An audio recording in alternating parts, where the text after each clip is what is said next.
જી આજે સવારથી જ અમે આપણા ગુજરાતના યુવા ગૃહમંત્રી હર્ષભાઈ સંઘવી સાથે કલાક ધરમપુર, વલસાડ, ચીખલી અને બિલીમોરાના ગણેશ મંડળોની વિઝિટ કરી છે. એ અભૂતપૂર્વ છે અને દરેક જગ્યાએ લોકોનું પૂર્ણ સમર્થન મળ્યું છે.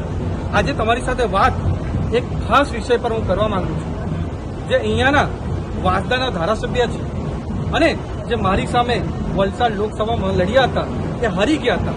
એની સાથે જ ભરૂચમાં જે આપણા મનસુખભાઈ વસાવાની સામે ચૈતર વસાવા લડ્યા હતા એ પણ હારી ગયા હતા. પણ હંમેશા અમારા આદિવાસીઓને ગેરમાર્ગે દોરવાનું કામ આ બંને કરે છે અને આદિવાસીના મુદ્દા પર અલગ અલગ વિષય પર લોકોને ચડાવવાનું કામ કરે છે.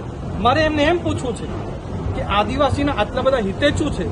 રાહુલ ગાંધી હમણાં અમેરિકામાં એમના ઇન્ટરવ્યુમાં સ્ટેટમેન્ટ આપ્યું છે કે અમારી કોંગ્રેસની સરકાર બની તો અમે એક સમય પછી આદિવાસીનું